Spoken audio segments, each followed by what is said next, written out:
So, last time we had read about the sailor on the flow of time, that is man, making his journey, first of all, aware only of his boat, that is his physical existence, and then it becomes something that becomes an adventure of discovery in the field of the world of life, in the field of the world of mind.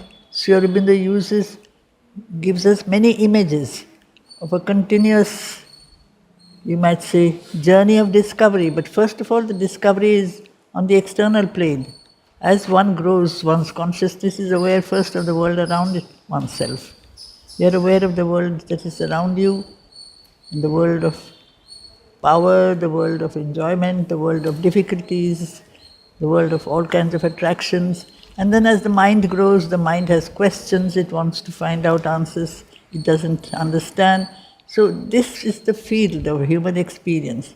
But gradually, as man's consciousness evolves, this is no longer enough. The sailor is not interested only in the exploration of the world around him. He has to explore the world within him. The ocean is inside. The discoveries are within. So, he's given us a detailed description of the explorers in the medieval times, because the world is an exciting place. It requires an enormous amount of, it's a challenge, it's an adventure. It's to really cross limits that have never been attempted to be crossed. But now, as he says, he leaves the last lands, crosses the ultimate seas. He turns to eternal things, his symbol quest. That is the important thing. His quest, his search is a symbol. The fact that right from the earliest childhood, a small child has curiosity. It is a seeking for something that is not yet understood. That seeking will grow. You're curious about where does the flower come from? Why does the bird fly? That slowly changes. As the being changes, the consciousness deepens and widens, and the curiosity and the nature of the person becomes aware that the bird does not fly. There is a force that makes the bird fly. The force is within. There is a universal conscious force that makes the flower bloom. Where does that come from? He asks the question, where does the universal power of existence come from? We live. From where has this life come from? We are. Are we sure that we are? Or are we illusions? We come to go. Questions like that come to disturb man. As his nature deepens, he goes further and further in the field of, you might say, knowledge. The first is the knowledge of the self. Knowledge of the world around us is the starting point. Knowledge of the world within us is that with which we have to continue our journey and discover the truth that is within. So, life changes for him. It's time-constructed scenes. All other forms are time-constructed. It's images veiling reality. That is what happens. We are for a long time concerned with images, shapes, lines, forms. But what is behind, what is within, what is the source? How is it that we are? Are we sure of coming in touch with that origin? This is not philosophy. This is an adventure of experience. An experience which is a becoming. Experience is becoming. Knowledge is identity. You become what you know. You embody that truth. That is reality. Not to recognize reality from the outside, but to live that reality from within. Therefore, Earth's borders Earth's borders recede, and the terrestrial air hangs round him no longer its translucent veil. For so long, the earth's borders have been hanging their veils around us. We see all the outer forms. We are excited, we are drawn, we are attracted. It's so beautiful, it's so complicated, sometimes so ugly. It is so diverse. And naturally, the whole play of the life energy that is, you might say, inspired by this diversity. There is no one singular answer. There is a complex, continuous multiplicity, ever changing. It's like the ocean, the waves rise, the waves fall. Sometimes the ocean of knowledge is smooth, sometimes there are storms. Then slowly he realizes that he has to break out of his little personal instrument of knowledge, which is body, life and mind. His instrument of knowledge is his little self. He has to become that knowledge. He has to be that. As it was told in the ancient world, the seekers of knowledge, this is part of the world of self-knowledge. This is the secret knowledge. Thou art that. Tat tvamasi. You don't know it, you are that. You have to become that. You have to give up your faith and trust in your external instruments of knowledge, because your senses are your first instruments, your mind is another instrument, your life energy is a third instrument. All these instruments have given us some kind of concrete, you might say, satisfaction and proof. But what am I? Where do I come from? That is the secret knowledge. I am He. Tat tvamasi. You are that being.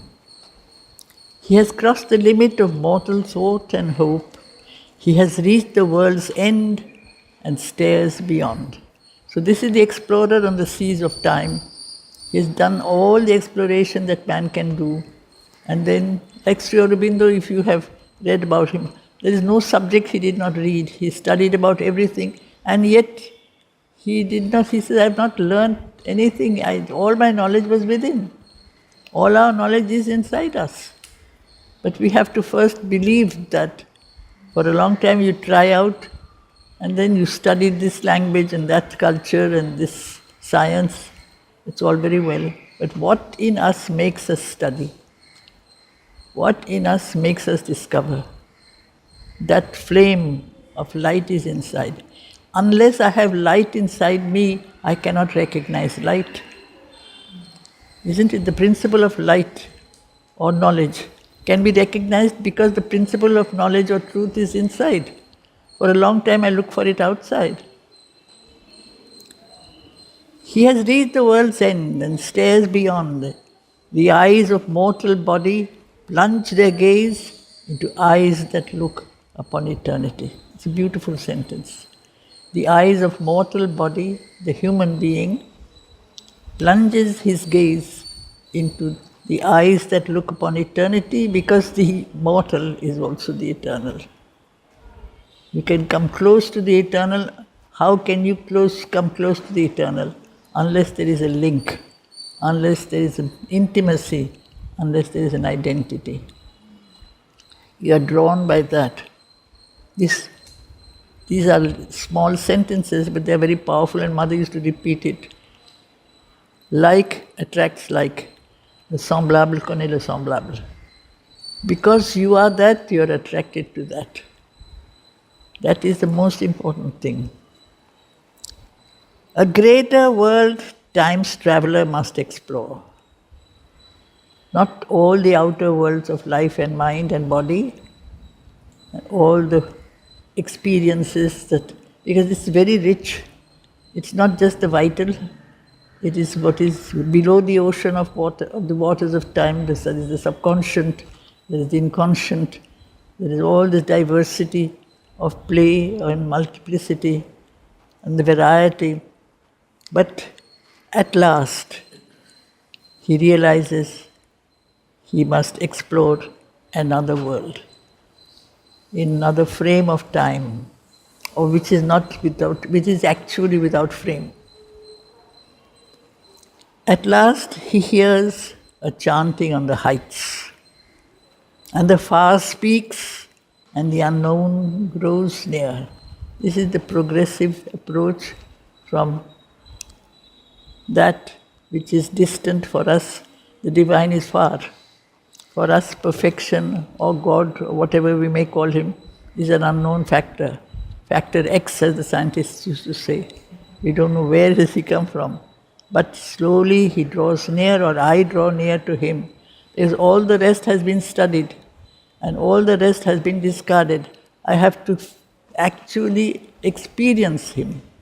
That intensity of a direct experience. You have the example of someone who was a student of knowledge. He started by being a student of science, and that was Vivekananda. And how did he really refuse to accept all the standard answers that Pandits would give? This is, God is like this, you read this book, you get all your answers. He said, I don't want this. Have you seen God? Have you experienced God? It is something that is truly existential. You have to exist in that world. It is not something that is just an academic question. He went around asking Pandit after Pandit and sage after sage. They had studied a lot, they could quote the Upanishads, but they could not really say truthfully, yes. Until somebody pointed out to him a person whom they called mad. You go and see that madman talks to the air and he laughs and he weeps and he sings by himself, nobody is there. So he went to him and he said, you've come. I was waiting for you. That was the first shock. How did you know my name? He said, Naren, you've come. But how did you know what my name was?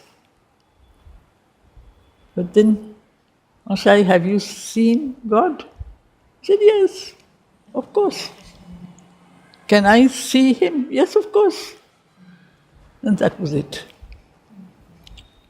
So this intensity of aspiration, which really made him give up all the rest, because he was extremely intellectual in the beginning. He gave up all the intellectual proof or arguments and said, can I see for myself? Can I touch? Yes, you can. When? He said, now, if you want. So that is how a second part of the journey, this is the second part of the journey that is talking about here. So this is the great Vedantin. Vivekananda is the Vedantin.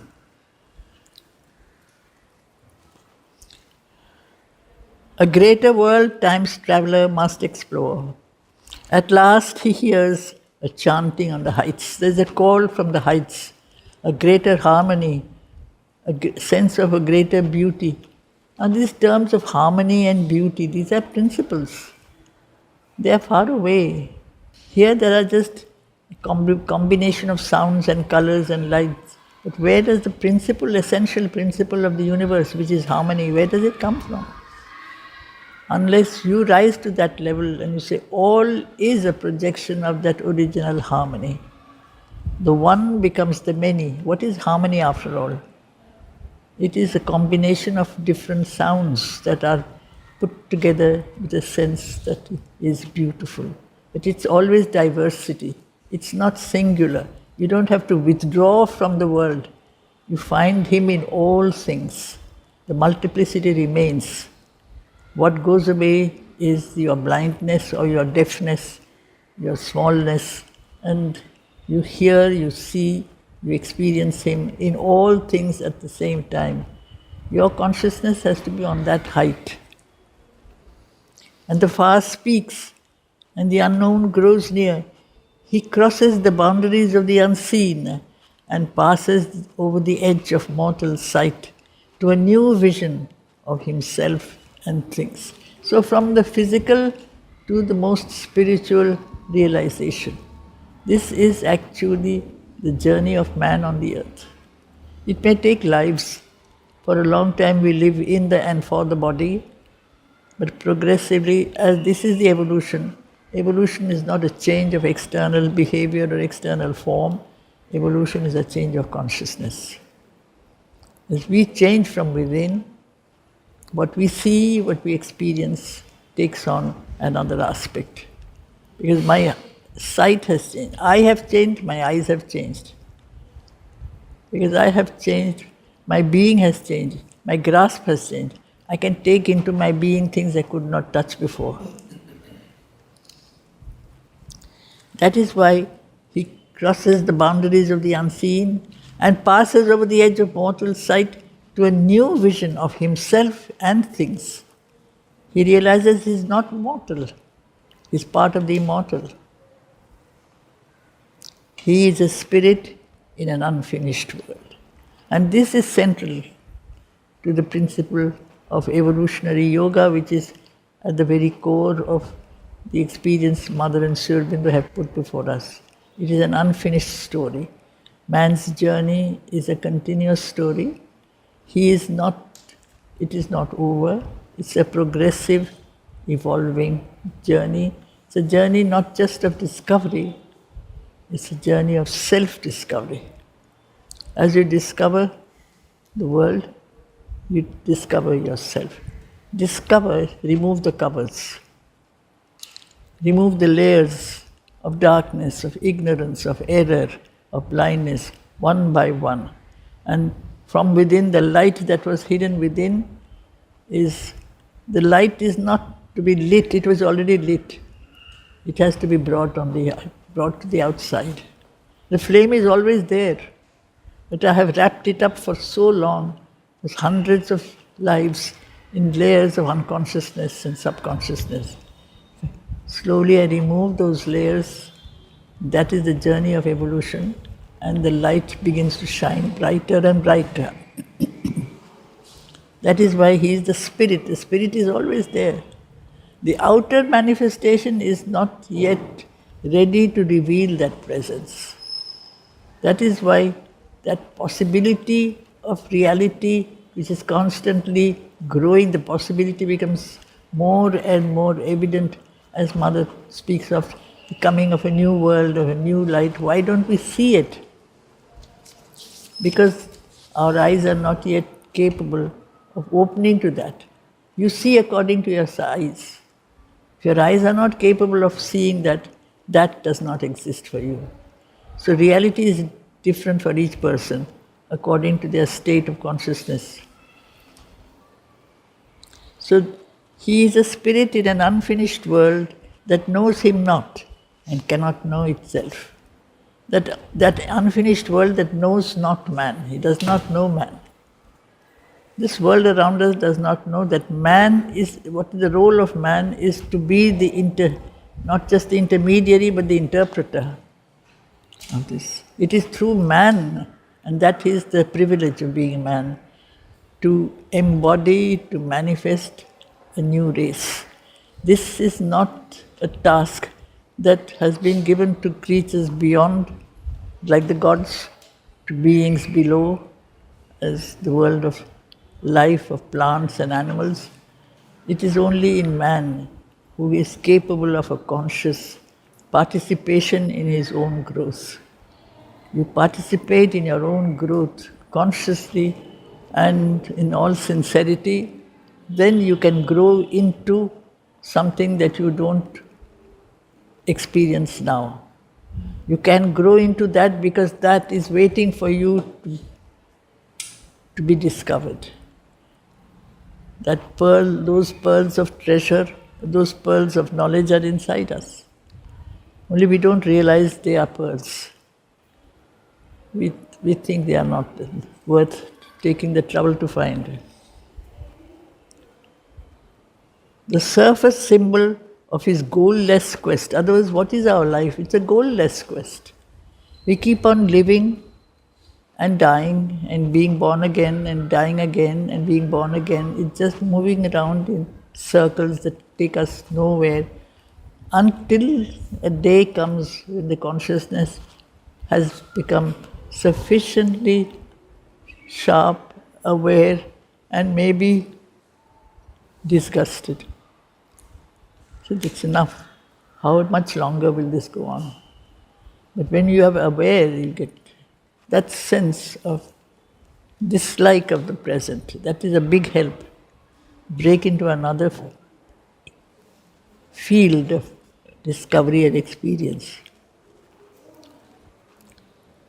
The surface symbol of his goalless quest takes deeper meanings to his inner view. So we have to open the eyes of the spirit. This is the true drishti, as the ancients spoke of. This is the sight. A poet is a seer. He has the sight of the spirit. It depends, the spirit is there in every plane. There are poets of the vital world, there are poets of the physical world, because every plane has its own spirit. But the deepest layer inside us also has spokesman. Sri Aurobindo is the one.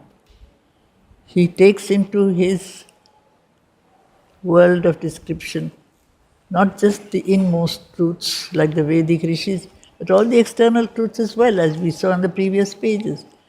The outer world of body, the outer world of mind, every plane has its own spirit and its own value. He puts different artists and poets and saying he is a poet of the world of life. As he says, Shakespeare is the poet of the world of life. He doesn't say Shakespeare wrote. He says, life wrote itself out through his hand, took hold of his pen and wrote itself out through him.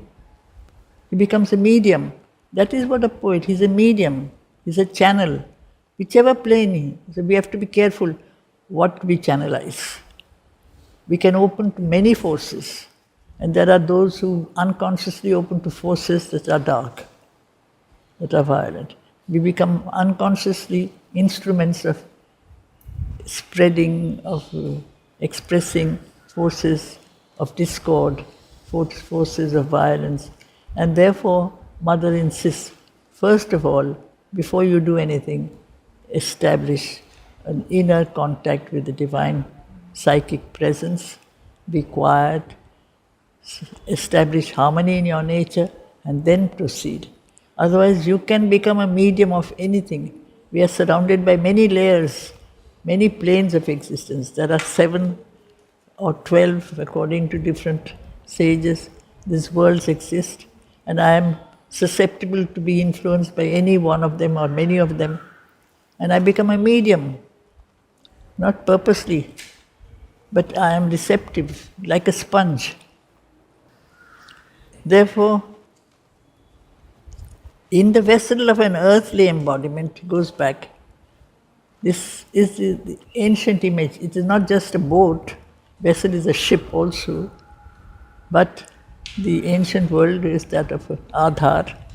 Adhar, which means really a vessel, a pot. Our being has to be emptied so that it can be filled by something much greater than ourselves. There are all the time forces that are all around us. They want to enter into our being, into our consciousness. But because usually we are full of ourselves, most of us are full of ourselves, our ego. We are full of ignorance. We are full of confusion. Whenever other forces enter into us, because sometimes they do, they get mixed with what is already there inside the being. And that creates a greater confusion. So we have to first empty ourselves of ourselves, remove our own attachment to ourselves, our ego, our blindness, and then this vessel can become something that can transmit the perfection, the purity, the divine force. because it has to find, the divine force has to find a medium. And man has been elected to be that medium. So there has to be, and if you read the synthesis of yoga, the emphasis is on the yoga of self-perfection. Self-perfection has to be preceded by self-purification.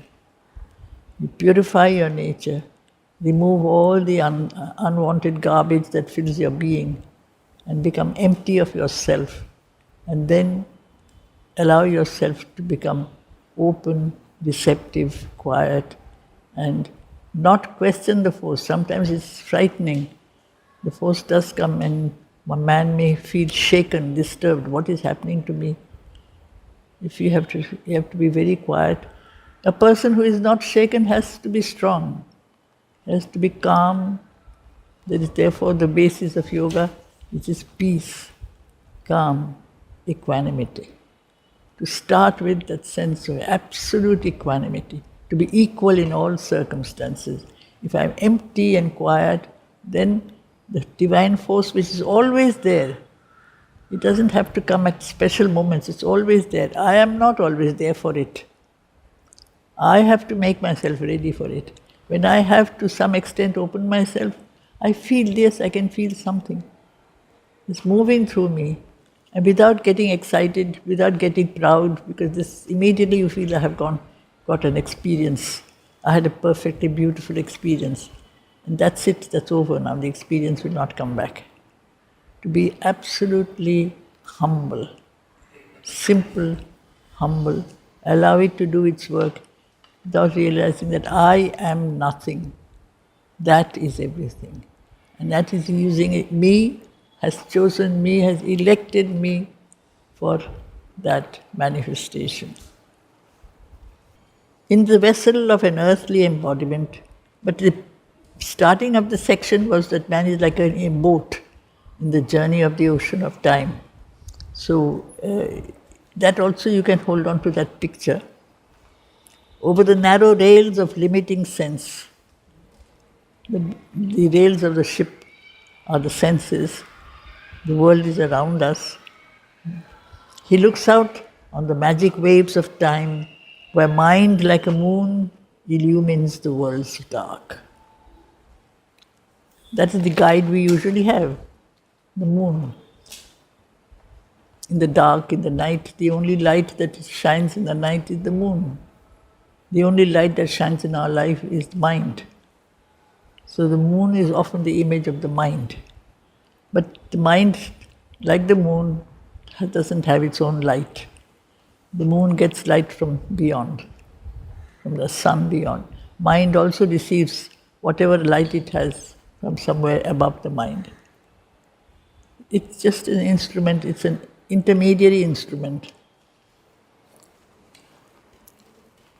There is limned, with the help of a clear and undisturbed mind, because that's the only guide we have for a long time, there is limned, ever retreating from the eyes, as if in a tenuous, misty dreamlight drawn, the outline of a dim, mysterious shore. That is the whole experience of a mind. It is never satisfied. Whatever it knows, there is something further. If this were not, then what is? If this is not the final reality, then where is the ultimate reality? Again and again we have to push the limits more and more. That is why mind is a very elastic, very vast field for our search. What we want is the ultimate answer, and mind does not have an ultimate answer. Mind is an instrument of knowledge, partial though it is. Mind has some light, but the thing is that mind can guide, but mind does not have experience. Our knowledge, if it is something that we have to trust, is experience. Mind cannot give us experience. Your life can give you experience. Body can give you something. Your body can go through something. But mind can only inform you. It's an instrument for information, for all kinds of data, all that. But if you have to become something, then it is some other stage beyond the mind. To some extent, imagination breaks the, you might say, outer outlines of reason, because reason always calculates and evaluates and judges. Imagination doesn't. It's not always a trustworthy instrument, but it is still something that breaks down the, you might say, the limits of reason. So, this is a dim show, not dim by itself. It is dim to our dim eyes. Our knowledge instrument of our eyes are dim. We can't see properly. Something which is very, very luminous often dazzles and blinds the sight. So when we're trying to go beyond the world of mind, we sometimes vaguely perceive a world which cannot be defined by actual, factual details, but a sense of something other. There have been poets, there have even been scientists who have mentioned this. There is a sense of something indefinable that is there beyond, on the outskirts of mind. But it's not dim, or it is dim for us because we are dim. Our vision is not yet clear. There is limbed. Limbed is drawn, you draw the outline. There is limbed, ever retreating from the eyes, as if in a tenuous, misty dream light drawn. Tenuous, very faint, misty dream light. It can't be spoken of in a very, very lucid, clear manner, the manner mind approves of. You speak things with great clarity and great certitude, whereas the world of vision, which is beyond the mind, is sometimes misty. The possibility that the love of the misty, it is mysterious. It opens the field of experiences which cannot have or do not have a clear-cut absolute significance. When the mind is there, it likes to have clear-cut answers. What is misty is that which does not have those clear-cut answers. You can experience them, you can't explain them. When you have them, those experiences, those are the special moments of life. There's a very beautiful sentence that mother is quoted sometimes from Anatole France, who was actually a friend of the mother's. He was a non-believer, he didn't believe in God. He was atheist, but he was very sensitive. So he said, the best thing that life has is that something, I don't know what, which is not life. C'est ce je ne sais quoi qui n'est point en elle. I can't define what is the best gift that life has for us. The best gift that life has for us is something that is not life. But how do you describe that something? You can't describe it because it is not something which is within the reach of your mind. It touches another part of your being. He did not believe in that spirit, in a response of the inner spirit.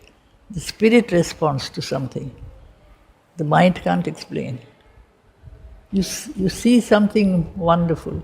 Your spirit, your heart leaps up like Wordsworth when he beholds a rainbow in the sky. Why does his heart leap up? A rainbow is a natural phenomenon. Actually, it isn't. It is an illusion, but whatever. But your heart can leap up. There is a kind of a response, an immediate response in the spirit in man to something he can't explain in clear-cut terms. And those are the most important experiences. A sailor on the inconscious, fathomless sea, that's the journey, starting point. He voyages through a starry world of thought, matter's deck to a spiritual sun. All consciousness starts from emerging from the inconscient. A sailor on the inconscient's fathomless sea.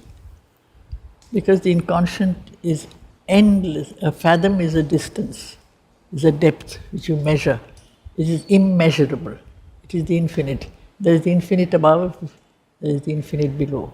It is from this lower infinite that we have to climb to the infinite above. Because in that unconsciousness, all possibilities of growth are hidden. That is why all the treasures of knowledge are in the ocean. It's part of our legends.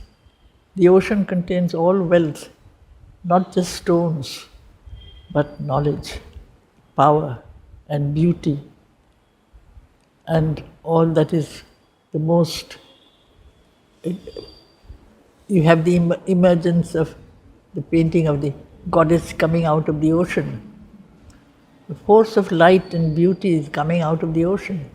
This is the ocean of time, of unconsciousness. Or is it truly unconscious? Or it waits for the right time to emerge because we are not ready for it. So slowly out of unconsciousness we climb. So he voyages through a starry world of thought. For a long time we have to travel with the world, guiding ourselves with the help of our mind. Mind has little points of light in the darkness, like stars in the night. A boatman can sometimes, guide his ship with the help of a star, but finally he has to reach the goal. If we are on a journey, we have to reach the goal. And what is that goal? Not night, but light. On matter's deck, that is our foundation, that is our base, to a spiritual sun. Across the noise and multitudinous cry, this is the world of life. Across the rapt, unknowable silences, the world beyond the mind, quiet, even this is not the final answer.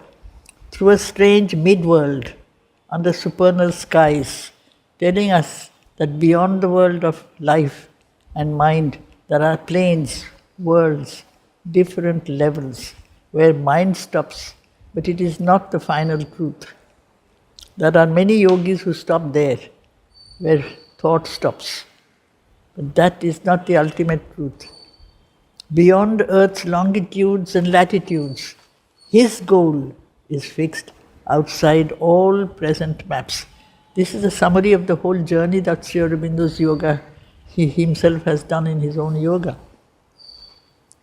But none learns whither through the unknown, he says. Where is he sailing? From the beginning you don't know where are you going. If you are seeking, you have to know what you are seeking. He says, I don't know, but I am seeking. I don't know what I am seeking, but I have to seek.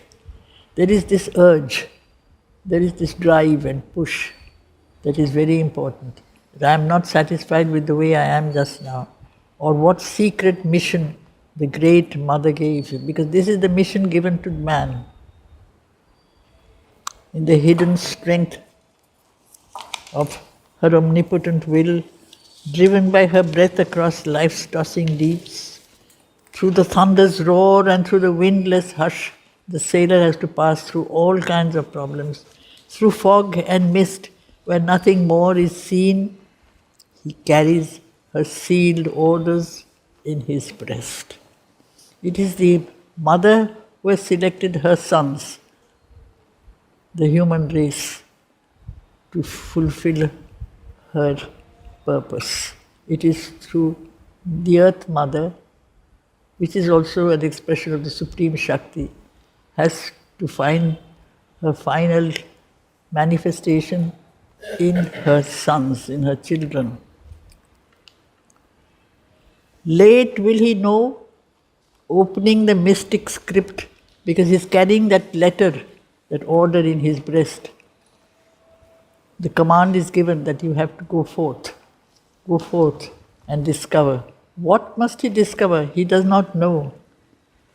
Is he going to a blank port in the unseen, like Shankara did, like the Buddha did, to find a kind of vast peace, calm and nirvana? Or is there something more? He will know it later. It's not the answers that has been given to him from the beginning. Or goes, or armed with her fiat, to discover a new body, a new mind and body in the city of God. This is the new world of matter, a city built with the substance of matter, in which body and mind and life will manifest the divine. This is the new future world that Sri Aurobindo is just hinting at, the supramental manifestation. Okay, we stop there.